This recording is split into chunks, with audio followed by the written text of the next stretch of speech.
सुप्रभात बच्चों, कैसे हो आप सब। मैं आशा करती हूँ आप सब बहुत ही अच्छे और स्वस्थ होंगे। तो बच्चों, आज की कक्षा में हम शुरू करने वाले हैं हमारा अध्याय नंबर 20, जिसका नाम है अपठित गद्यांश और काव्यांश। ठीक है, तो आइए अब हम शुरू करें हमारे नया अध्याय। देखिए, अनसीन पैसेज एंड पोएट्री। ठीक है, तो आइए बच्चों हम शुरू करते हैं। ठीक है, देखिए तो बच्चों यहाँ पे देखिए, पढ़िए और समझिए। ठीक है, आइए सबसे पहले हम अपठित गद्यांश को पढ़ते हैं, जानते हैं इनके बारे में। ठीक है, देखो बच्चों, जो गद्यांश पहले कभी ना पढ़ा गया हो उसे अपठित गद्यांश कहते हैं। जैसा कि बच्चों आप इसके नाम से समझ में आ रहे हैं ना, समझ पा रहे हैं बच्चों, अपठित यानी कि जो पढ़ा ना गया हो। ठीक है, अब देखिए, अपठित गद्यांशों द्वारा विद्यार्थियों की मानसिक क्षमता का मूल्यांकन किया जाता है। ठीक है, देखिए, अपठित गद्यांशों पर आधारित प्रश्नों का उत्तर देने से पूर्व निम्नलिखित बातों का ध्यान रखना चाहिए। तो आइए बच्चों देखें कि यहाँ पे कौन कौन सी महत्वपूर्ण बातें हैं। ठीक है, देखिए, तो पहला बच्चों देखिए, क्या गद्यांश को 2-3 बार ध्यान पूर्वक पढ़ लेना चाहिए, है ना। दूसरा बच्चों, प्रश्नों को गद्यांश में उनके उत्तर चिन्हित करने चाहिए। ठीक है बच्चों, देखिए सबसे पहले तो आपको बहुत अच्छी तरीके से आपका दिया हुआ गद्यांश पढ़ना, ताकि आप उसको अच्छे से समझ पाए, है ना। उसके बाद जो भी आपके प्रश्न उत्तर दिए गए हैं उनका उत्तर जो है उसको चिन्हित कर लीजिए अपने गद्यांश में। ठीक है, आप देखिए बच्चों आगे तीसरा, उत्तर देते समय अनावश्यक बातों को का उल्लेख नहीं करना चाहिए। ठीक है, चौथा देखिए, उत्तर संक्षेप में तथा सरल भाषा में लिखने चाहिए। ठीक है, फिर अगला, उत्तर लिखते समय भाषा की शुद्धता और वर्तनी का ध्यान अवश्य रखना चाहिए। ठीक है, अगला, यदि शीर्षक पूछा गया हो तो गद्यांश के केंद्रीय भाव के आधार पर शीर्षक लिखना चाहिए। समझ आ रहा है बच्चों। चलिए, तो ये थी बच्चों कुछ महत्वपूर्ण बातें। आइए अब हम करते हैं बच्चों, नीचे देखिए हमें कुछ गद्यांश दिए गए हैं। ठीक है, देखिए, तो नीचे लिखे गद्यांशों को ध्यानपूर्वक पढ़िए और पूछे गए प्रश्नों के उत्तर दीजिए। तो चलिए बच्चों, इन गद्यांशों को पहले हम बहुत अच्छे से पढ़ते हैं, समझते हैं, उसके बाद हम इसके उत्तर करेंगे। ठीक है ना। चलिए देखिए, तो ये है बच्चों गद्यांश 1। ठीक है, देखिए बच्चों, आज से लगभग 450 वर्ष पहले भारत में मुगल सम्राट अकबर का राज था। ठीक है, अकबर का राजा अकबर का राज लगभग संपूर्ण भारत में फैल चुका था। अनेक राजपूत राजाओं ने अकबर की अधीनता स्वीकार कर ली थी। ठीक है, फिर देखिए, किंतु कुछ राजपूत राजा अब भी ऐसे बचे थे जिन्होंने अकबर की अधीनता स्वीकार नहीं की थी। ठीक है ना, तो वे अकबर के सामने किसी भी शर्त पर सिर झुकाने को तैयार नहीं थे। ठीक है, उन्हीं में से एक गोंड राजा दलपत शाह भी थे। ठीक है बच्चों, देखिए कौन थे बच्चों, ये थे राजा दलपत शाह। ठीक है, अब देखिए, दलपत शाह बड़े वीर और स्वाभिमानी राजा थे। दुर्गावती उन्हें पति के रूप में पाकर अपने पर गर्व करती थी, परंतु उनका यह गर्व अधिक दिन तक ना रह सका। ठीक है, अब देखिए, विवाह के केवल 4 वर्ष बाद ही दलपत शाह का निधन हो गया। ठीक है, उस समय रानी की गोद में एक पुत्र था, उसका नाम वीर नारायण था। पुत्र के सहारे ही रानी ने जीवन के दिन काटने का निश्चय किया। ठीक है, जब तक वीर नारायण बड़ा हुआ, रानी स्वयं गद्दी पर बैठी और बड़ी बुद्धिमता से राज्य का कार्य संभाला। ठीक है, उनके शासनकाल में गोंड राज्य की खूब प्रगति हुई। ठीक है बच्चों, देखिए, तो आइए ये हमने पढ़ लिया है। चलिए अब हम करते हैं इसके प्रश्न उत्तर। ठीक है, तो देखिए पहला प्रश्न है, संपूर्ण भारत में किसका राज था, बताइए किसका राज था। तो यहाँ देखिए, ये देखिए, ये है यहाँ पे, ये देखिए अकबर का राज है ना। तो बच्चों अकबर का राज था संपूर्ण भारत में। ठीक है, अब देखिए फिर दूसरा बच्चों, दलपत शाह कौन थे, बताइए कौन से। तो देखिए बच्चों, यहाँ पे दलपत शाह, यहाँ देखिए मैं आपको इसका उत्तर बताती हूँ, कहाँ पे, देखिए देखिए बच्चों, तो यहाँ पे बताया जा रहा है, देखिए कि वो कहाँ के राज थे। ठीक है, देखिए सारे राजपूतों ने तो सभी की जो थी अकबर की अधीनता स्वीकार कर ली थी, लेकिन उनमें से एक राजपूत थे, ठीक है, कौन, जिनका नाम था दलपत शाह। तो देखिए इसका उत्तर ये होगा कि देखिए राजपूतों में से एक थे दलपत शाह। ठीक है, जो कैसे थे बच्चों, देखिए दलपत शाह बड़े वीर और स्वाभिमानी राजा थे। ठीक है, तो चलिए अब आगे देखिए बच्चों, तीसरा, दुर्गावती स्वयं पर गर्व क्यों करती थी, क्योंकि बच्चों देखिए उनके जो पति थे दलपत शाह वो कैसे थे, देखिए दलपत शाह बड़े वीर और स्वाभिमानी राजा थे, इसीलिए दुर्गावती उन्हें अपने पति के रूप में पाकर बहुत ही ज्यादा गर्व करती थी। ठीक है, अब देखिए बच्चों चौथा प्रश्न, रानी दुर्गावती स्वयं गद्दी पर क्यों बैठी, क्योंकि बच्चों देखिए हमने यहाँ पे अभी देखा था क्यों, क्योंकि देखिए विवाह के केवल 4 वर्ष बाद ही दलपत शाह का निधन हो गया, इसलिए रानी दुर्गावती ने ही क्या किया, वहां की राजगद्दी संभाली। ठीक है, अब आगे देखिए बच्चों, अगला पांचवा, देखिए बच्चों, स्वाभिमानी में मूल शब्द, ठीक है, उपसर्ग और प्रत्यय अलग कीजिए। तो देखिए बच्चों, स्वाभिमानी में मूल शब्द क्या है बच्चों, इसमें आपको इसमें उपसर्ग भी बताना है, मूल शब्द भी और प्रत्यय भी बताना है। तो देखिए स्व, ये क्या है, इसमें स्व जो है वो इसका उपसर्ग है। फिर देखिए अभिमान, ठीक है, अभिमान जो इसमें मूल शब्द है। और देखिए आनी, आनी क्या है इसमें, ये है आपका प्रत्यय, ठीक है ना। तो चलिए बच्चों देखिए हमने यहाँ पे इस गद्यांश को बहुत अच्छे से पढ़ लिया है, उसके सभी प्रश्नों को बहुत अच्छी तरीके से देख लिया है ना, कर लिया है। चलिए आइए अब करते हैं इसका हम दूसरा गद्यांश, ठीक है। देखिए आइए इससे पहले हम अच्छे से पढ़ लेते हैं, ठीक है। देखो, राजस्थान और आदिम वीर जातियों में विजयदशमी त्योहार शस्त्रास्त्रों की पूजा के रूप में भी मनाया जाता है। कहा जाता है कि पुराने भारतीय वीरागण अपने शस्त्रास्त्रों की पूजा करके वर्षा ऋतु के बाद इसी दिन विजय अभिमान शुरू किया करते थे, ठीक है। इस त्योहार के साथ कुछ पौराणिक कथाएं जुड़ी हुई हैं, ठीक है। एक कथा के अनुसार महिषासुर नामक एक राक्षस ने देव, ठीक है, एक ये इस नाम का क्या था, राक्षस था, ठीक है। तो उसने देव समाज को बहुत आतंकित और पीड़ित कर रखा था, ठीक है। तब ब्रह्मा जी की सलाह से देवताओं ने अपनी शक्ति की प्रतीक देवी महादुर्गा को प्रकट किया, ठीक है। वह महिषासुर के साथ 9 दिन लगातार भयानक युद्ध करती रही। 10वें दिन उसका वध करने में सफल हुई, ठीक है। फिर देखिए इस विजय की याद में ही लोग नवरात्रि में देवी की उपासना कर 10वें दिन विजय का आनंद पूर्वक त्योहार मनाते हैं, ठीक है। फिर देखिए हम यह याद रखते हैं कि अन्याय अत्याचार अधिक नहीं टिक पाता था, ठीक है, अधिक नहीं टिक पाता तथा अंत में उसे न्याय और सत्य के हाथों पराजित होना पड़ता है ना बच्चों। तो चलिए देखिए हमने गद्यांश पढ़ लिया है।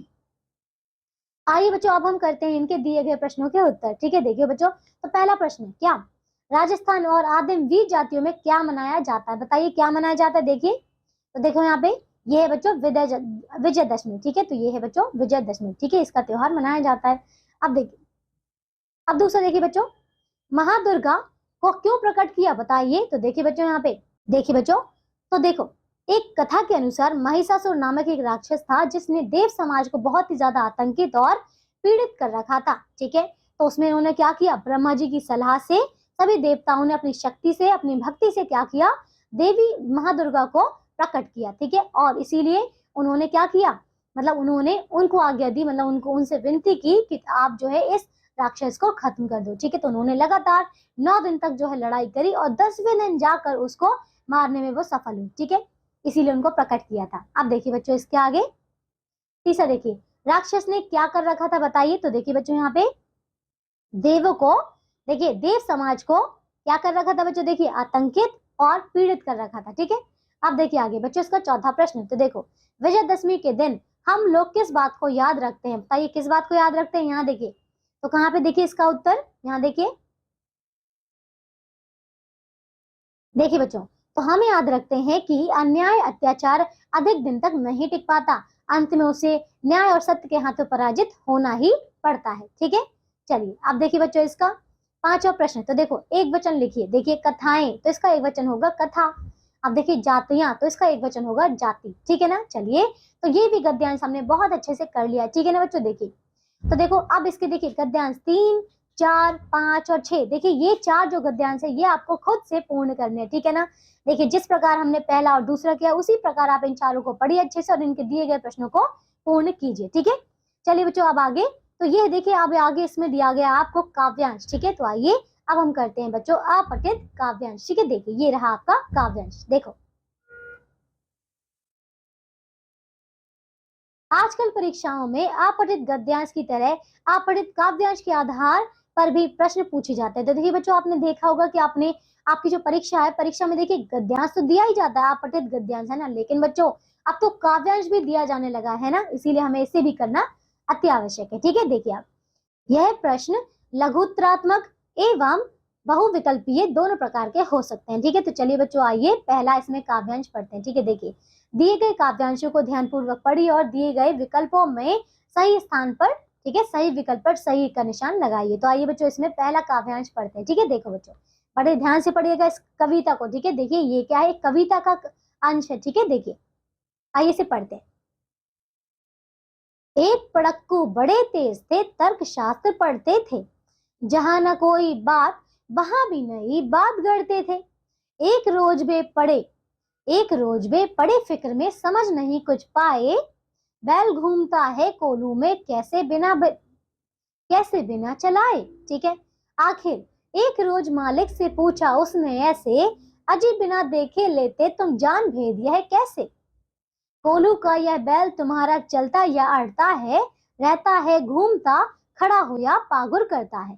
ठीक है ना, चलिए अब देखिए बच्चों हमने पढ़ तो लिया है, लेकिन हम आइए इसके प्रश्न उत्तर करते हैं। ठीक है, देखिए बच्चों पहला प्रश्न क्या है, तर्कशास्त्र कौन पढ़ते थे, बताइए कौन। तो देखिए यहाँ पे कौन है, ये देखिए एक पढ़क्कू है ना, तो देखिए ये है इसका पढ़क्कू, यानी कि इसका चौथा उत्तर। ठीक है, तो इसके आगे हम लगा देंगे सही का उत्तर। ठीक है, आइए हम लगा देते हैं इस पर सही का उत्तर, तो देखिए ये रहा।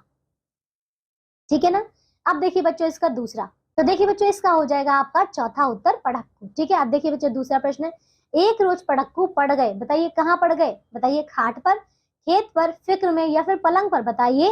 तो देखो एक रोज, ये देखिए एक रोज में बड़े फिक्र में, यानी कि यह है फिक्र। तो देखिए बच्चों इसका तीसरा प्रश्न, ठीक है, यह है तीसरा वाला उत्तर, तो ये इसका तीसरे पे आप सही का निशान लगा देंगे। ठीक है, अब देखिए इसका तीसरा प्रश्न, बैल कोल्हू में कैसे घूमता था, बताइए कैसे। तो चलाने पर, बिना चलाए, बिना पूछे या कहने पर, बताइए। तो देखो इसका उत्तर कहाँ पे, यहाँ देखिए, बैल घूमता है कोल्हू में कैसे, बिना चलाए, तो यानी कि बच्चों बिना चलाए। तो देखिए बच्चों इसका उत्तर हो जाएगा दूसरा वाला बिना चलाए। ठीक है, अब देखिए चौथा प्रश्न, एक रोज पड़क्कू ने किससे पूछा, बताइए किससे, नौकर से, मालिक से, कोल्हू के बैल से या फिर इनमें से कोई नहीं। तो देखिए बच्चों यहाँ पे ये देखिए, एक रोज मालिक से पूछा उसने ऐसे, तो देखिए मालिक से है ना, तो इसका उत्तर हो जाएगा बच्चों दूसरा मालिक से। ठीक है ना, अब देखिए इसका पांचवा प्रश्न, देखो मालिक का समानार्थी शब्द है, बताइए क्या, स्वामी, शक्ति, भक्त, इनमें से कोई नहीं। तो बताइए बच्चों कौन सा है, तो ये बच्चों स्वामी। ठीक है, तो ये इसका पहला उत्तर। ठीक है ना, चलिए तो देखिए बच्चों हमारा पहला काव्यांश हो चुका है, हमने इसके सभी प्रश्न कर लिए हैं।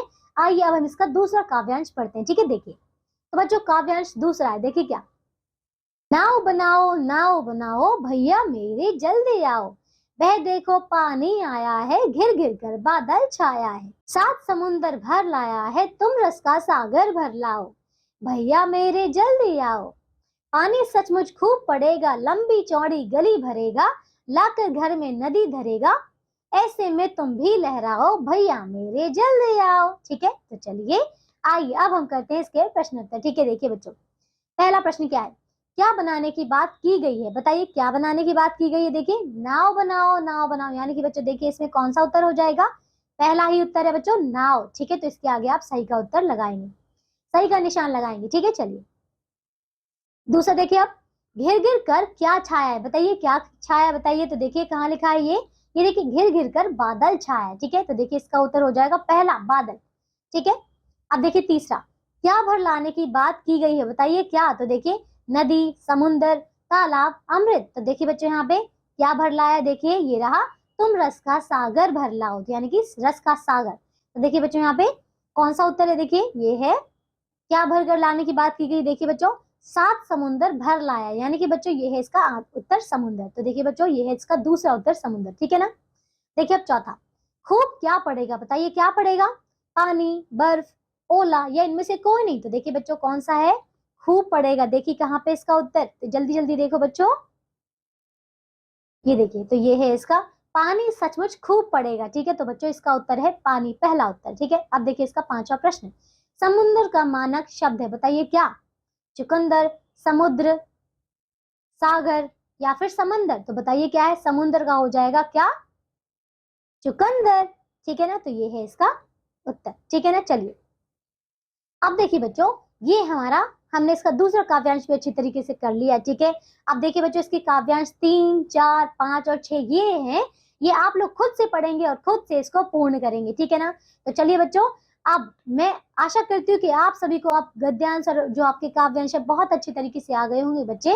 ये आपकी परीक्षा के लिए बहुत ही ज्यादा आवश्यक है, क्योंकि बच्चों देखिए आपको इसके उत्तर भी देखिए इस काव्यांश या फिर गद्यांश में दिए गए होंगे, आपको सिर्फ और सिर्फ इन्हें पढ़कर उनके उत्तर लिखने, तो एक बहुत ही आसान है, आप बहुत ही आसानी से इनके अच्छे अंक पा सकते हैं। ठीक है ना, तो चलिए बच्चों आप इनको अच्छे से करिएगा। ठीक है, अब हम मिलते हैं बच्चों एक नई कक्षा में ऐसे ही नए अध्याय के साथ, तब तक के लिए आप सब अपना ध्यान रखिए और बच्चों स्वस्थ रहिए। ठीक है, बाय बच्चों।